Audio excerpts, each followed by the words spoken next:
शुभ वंदन बच्चों। आज हम कक्षा 9 काव्यखंड के वाक पाठ के प्रश्नोत्तर करेंगे। तो सबसे पहले हम इस पाठ का परिचय प्राप्त कर लेते हैं। पाठ का परिचय, पाठ परिचय मतलब इस पाठ के अंतर्गत क्या है, ये पाठ किस पर आधारित है। कश्मीरी भाषा की लोकप्रिय कवित्री की रचना है वाक। प्रेम के सहारे ईश्वर की प्राप्ति होती है, ऐसा कहा है उन्होंने। आडंबरों पर तीखा प्रहार किया है। अहंकारी ने बनने और इंद्रिय को नियंत्रित करने पर बल दिया है। भवसागर को पार करने के लिए सत्कर्म ही सहायक है, ऐसा कहा है। जो स्वयं को पहचानता है वह ईश्वर को जान सकता है। ये सब इन्होंने अपने इस पाठ में बताया है। पहला प्रश्न है, रस्सी यहाँ किसके लिए प्रयुक्त हुआ है और वह कैसी है।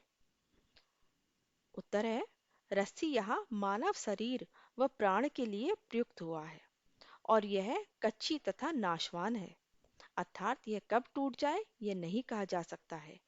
वह इसी रस्सी के सहारे व कोरी भक्ति से ईश्वर तक पहुंचना चाहती है, लेकिन माध्यम कमजोर होने से उसे सफलता नहीं मिल पा रही है। तो रस्सी यहाँ किसके लिए प्रयुक्त हुआ है, प्राण के लिए प्रयुक्त हुआ है, सांसों के लिए प्रयुक्त हुआ है, जिससे वह अपने शरीर रूपी नैया को खींचना चाह रही है।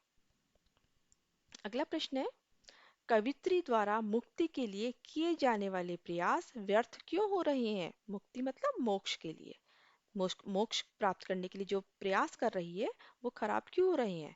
तो उत्तर है, कवित्री द्वारा मोक्ष के लिए किए जाने वाले प्रयास इसलिए व्यर्थ हो रहे हैं क्योंकि वह मोह माया के जाल में फंसी हुई है। ऐसे में वह प्रभु की भक्ति सच्चे मन से नहीं कर पा रही है।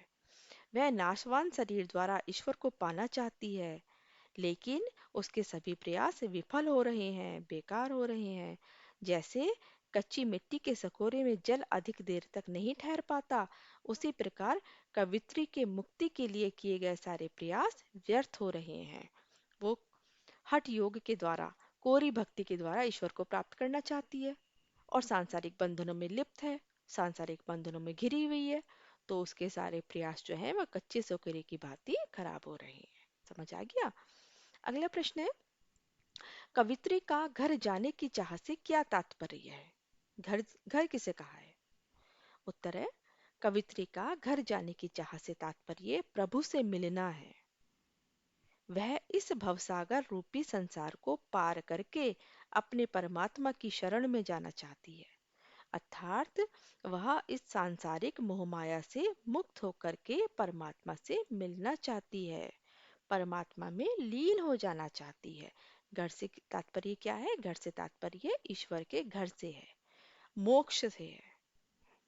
अगला प्रश्न है, भाव स्पष्ट कीजिए। भाव किसे कहते हैं, अर्थ को कहते हैं।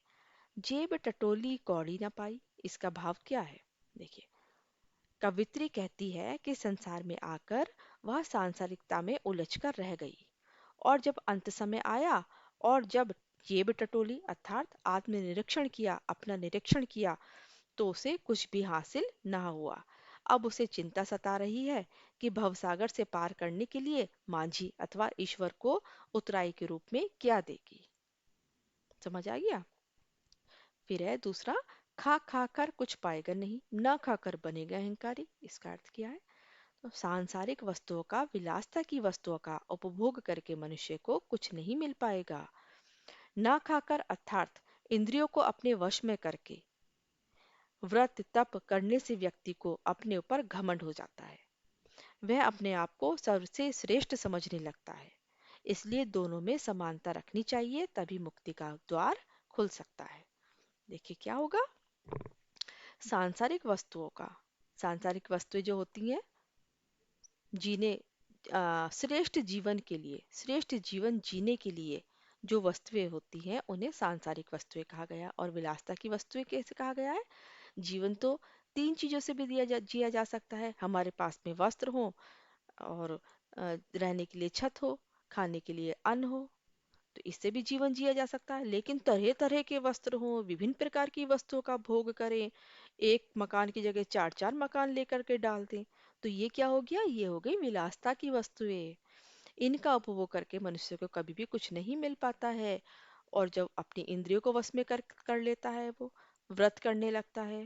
भाई इंद्रियों को वश में तो कर लिया उसने, अपनी जीवा को वश में करा, तो इन सब चीजों को बस में कर लेता तो अहंकारी बन जाता है। इसलिए कहा गया है कि समानता के भाव से जीना चाहिए, जितनी चीजों का भोग हो उतनी ही चीजों का करना चाहिए और ईश्वर को प्राप्त करने का मार्ग भी अपनाना चाहिए। अगला प्रश्न है, बंद द्वार की सांकल खोलने के लिए बंद द्वार की सांकल खोलने के लिए ललद्युत जी ने क्या उपाय सुझाया है? बंद द्वार की सांकल खोलने के लिए ललद्युत जी ने समभावी बनने का उपाय सुझाया है। मनुष्य जब अपने मन व इंद्रियों को वश में कर लेता है तब वह संभावी हो जाता है, उसकी बुद्धि व्यापक हो जाती है और ज्ञान के नेत्र खुल जाते हैं और फिर वह मोह माया के चक्कर में नहीं पड़ता है। अगला प्रश्न है, ज्ञानी से कवित्री का क्या अभिप्राय है? ज्ञानी किसे कहा है? ज्ञानी से कवित्री का अभिप्राय आत्मज्ञान से है, अर्थात व्यक्ति जब आत्म अवलोकन द्वारा अपने आप को या अपने भीतर छिपी शक्तियों को पहचान लेता है तभी वह ईश्वर को जानने में सफल होता है। अगला प्रश्न है, हमारे संतों भक्तों और महापुरुषों ने बार बार यह चेताया है कि मनुष्य में परस्पर किसी भी प्रकार का कोई भेदभाव नहीं होता, लेकिन आज भी हमारे समाज में भेदभाव दिखाई देता है। इसके क्या कारण हो सकते हैं? इस कारण आपकी दृष्टि में देश और समाज को क्या हानि हो रही है? आज भी हमारे समाज में भेदभाव दिखाई देता है, जिस कारण देश और समाज को बड़ी हानि हो रही है। समाज के लोग धर्म के आधार पर बट गए हैं। धार्मिक आड़ लेकर स्वार्थी लोग जन सामान्य को आपस में लड़वा देते हैं। आज भारत और पाकिस्तान एक दूसरे के कट्टर दुश्मन बन गए हैं, धर्म के आधार पर ही तो। कितने जवानों ने अपने देश की रक्षा के लिए अपनी जान की कुर्बानी दे दी। इससे धन और जन दोनों की ही हानि होती है। आपसी भेदभाव को मिटाने के लिए अपने सुझाव दीजिए। अब धर्म के आधार पर लोग बाग लड़ रहे हैं तो इसको कैसे मिट सकता है ये? कुछ अपनी राय बताइए। आंसर इसका, आपसी भेदभाव को मिटाने के लिए सबसे जरूरी है कि सभी धर्म एक दूसरे का सम्मान करें। सभी मनुष्य बराबर हैं।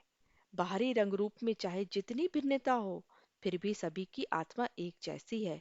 हमें अमीर गरीब तथा जातिगत भेदभाव नहीं मानना चाहिए। सभी मिलजुल कर रहें, प्रेम के साथ कार्य करें और अपना कार्य करें और जिए, मन भर कर जिए।